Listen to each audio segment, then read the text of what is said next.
Hello everyone and welcome back to the Belgian Beer Brothers channel. Cedric here on this beautiful Wednesday in Antwerp with another brew review.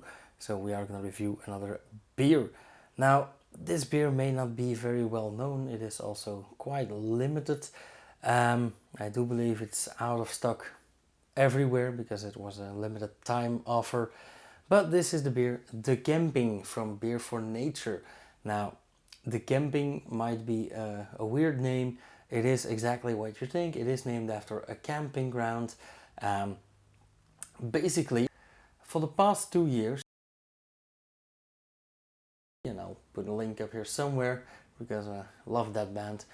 Um,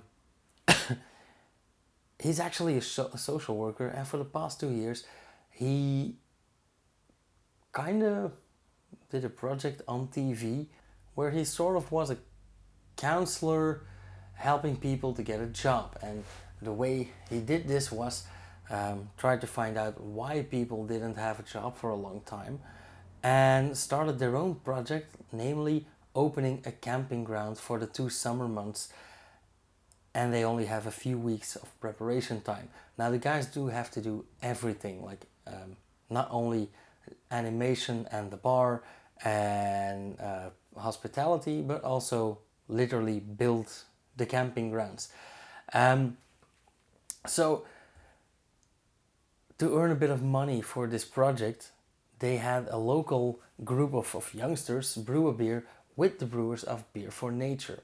And that is what the Kemping became. Now, one part of the name is, as I said, camping. The other part is the Kempen, the area where this program is based and where Jeroen is originally from.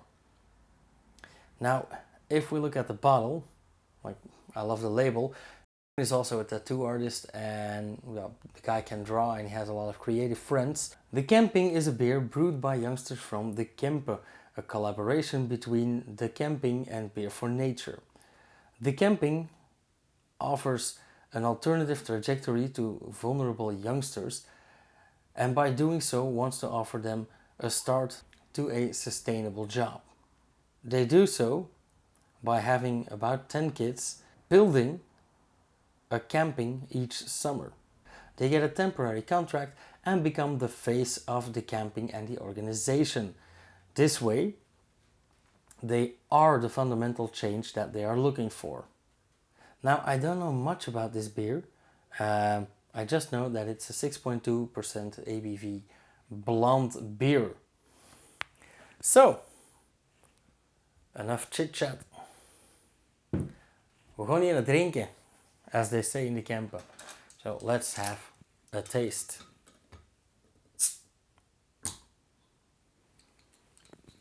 I keep forgetting to upgrade my cap glass there, so I should really be doing that someday.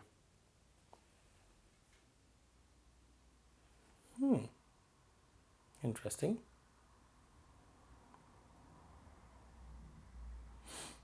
Okay, it is re-fermented in the bottle and apparently I did wake up the yeast. Must have been not very careful while carrying it up here. Now, of course, none of you know this, but my fridge is on the first floor and this studio is on the second floor. So I do have to carry my beer up the stairs. And if I'm not careful doing so, you get a lot of yeast movement. Yeast is rather flaky, so this beer is quite cloudy. Nonetheless, a nice gold blonde color. I haven't seen that in a while. A very white foam. Very dense foam as well. Quite creamy apparently. There's some activity in the beer. I don't just see yeast, I see a lot of carbon dioxide as well, a lot of purling. So very lovely show inside the glass.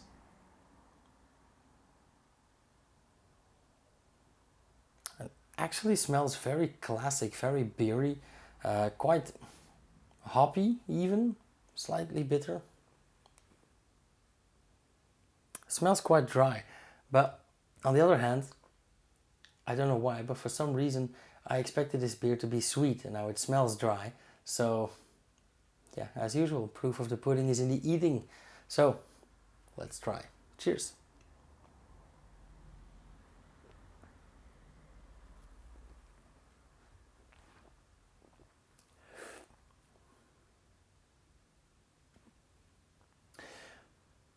Except for the carbon dioxide, this is quite thin in mouthfeel.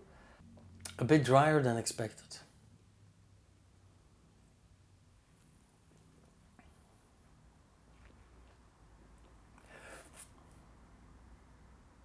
Nonetheless, a slightly bitter sweet, well, not really sweet, but a bitter light beer. And even though I see a lot of carbon dioxide, that is of course because there is yeast in the glass, and that carbon dioxide actually holds on to the yeast and then lets go, and that's why we see so many pearls in the glass. But it doesn't feel like heavy on carbon dioxide, so not too heavily carbonated.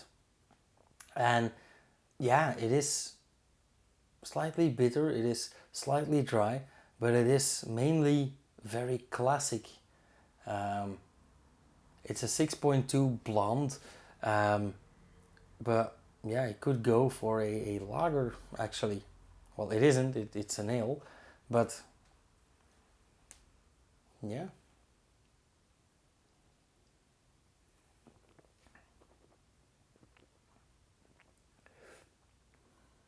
But being not too sweet, quite thin in mouthfeel and slightly low on ABV actually makes this a perfect all-nighter. So this is a great beer for, yeah, drinking all the way through the night.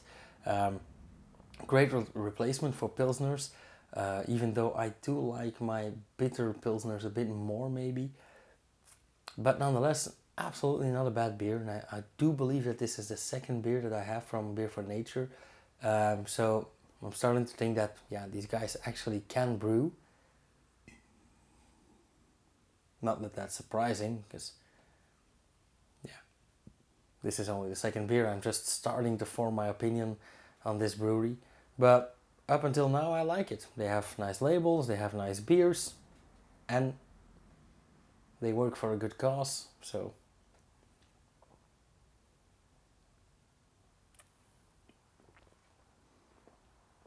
Okay, now how to score this beer? Always a tough one. I would say, let's call this an even 3.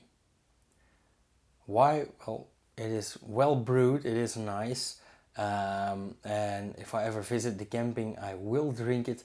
On the other hand, we have such a wide offering of beer. I won't go looking for it specifically. And it is nice, but not necessarily my cup of tea. But nonetheless, a good beer. So yeah, even 3. Can't say much about it. Anywho, let's leave it at that. As usual, guys, if you like this video, let me know. Hit that thumbs up, and even let me know in the comments if you want. If you have any questions, if you have any remarks, same thing, go to the comments. I will put that link to Vladimir Mulkali up there. And if you want to see more, subscribe, hit the bell icon, and you'll be the first to get a notification whenever I upload something. So, yeah. See you guys in the next video, which should be Friday at 6 p.m. Cheers, you guys.